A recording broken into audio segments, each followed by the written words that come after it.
অভাৱ কাক বোলে? অৰ্থনীতিৰ ক্লাছত এজন বৃদ্ধ শিক্ষক কোঠাটোত সোমাই আহি সন্মুখত বহি থকা ল'ৰাজনক সুধিলে, তুমি কোৱাচোন, অভাৱ মানেনো কি?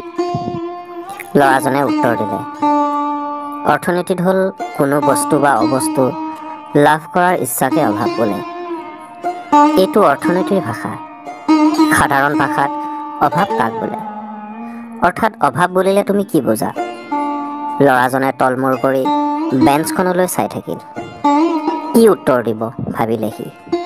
তাৰপিছত মূৰটো ওপৰলৈ উঠাই ক'লে, মই সদায় কলেজ অহাৰ সময়ত মায়ে মোক ভাড়া দিবলৈ মাৰ সৰু পইচা থোৱা বেগটো তন্নকৈ বিচাৰি 10-20 টকা উলিয়াই মোৰ হাতত দিয়ে আৰু মই ঘৰৰ পৰা ওলাই আহি 5-10 মিনিটৰ পিছত আকৌ ঘৰলৈ উভতি আহি টকাকেইটা মাক ঘূৰাই দি কওঁ, মা, আজি আমাৰ ক্লাছ নহয়। মাৰ লগত কৰা এই ঘটনাবোৰেই অভাৱ। দেউতা যেতিয়া বহু ৰাতি আহি ঘৰ পায়, মায়ে তেতিয়া দেউতাক সোধে, ইমান দেৰি কিয় হ'ল আজি? দেউতাই কয়, অভাৰ টাইম আছিল আজি। অভাৰ টাইম নকৰিলে সংসাৰৰ অভাৱবোৰ কেনেকৈ পূৰ কৰিম? দেউতাৰ এই অতিৰিক্ত পৰিশ্ৰমেই হৈছে অভাৱ। সৰু ভনীয়ে মাহৰ শেষত যেতিয়া টিউচনৰ টকা দেউতাৰ পৰা খুজিবলৈ সংকোচ বোধ কৰে, সেয়াই হৈছে অভাৱ। ফাটি যোৱা চাদৰখন যেতিয়া মায়ে চিলাই বহুবাৰ পিন্ধে, তেতিয়া মায়ে কয়, চাদৰখন বৰ ভাল, আৰু কেইদিনমান পিন্ধিব পাৰিম। এয়াই অভাৱ।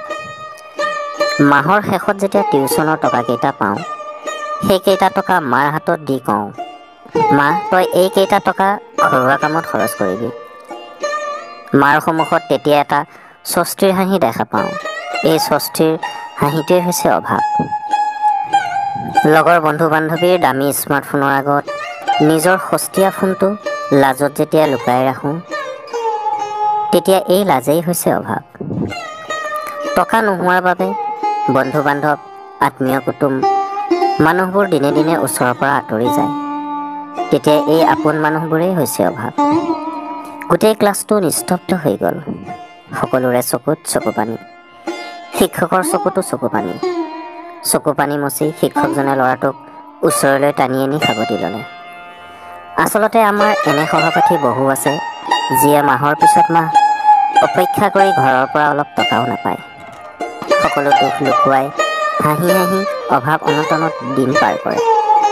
হয়তো আমি তেওঁলোকৰ হাঁহিৰ আঁৰত লুকাই থকা যন্ত্ৰণাবোৰ বুজিবলৈ সুযোগ নাপাওঁ, নাইবা বুজিবলৈ চেষ্টাও নকৰোঁ।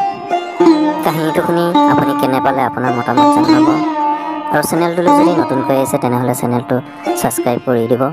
পুনৰ লগ পাম আৰু এটা ভাল লগা কাহিনীৰ সৈতে। ধন্যবাদ।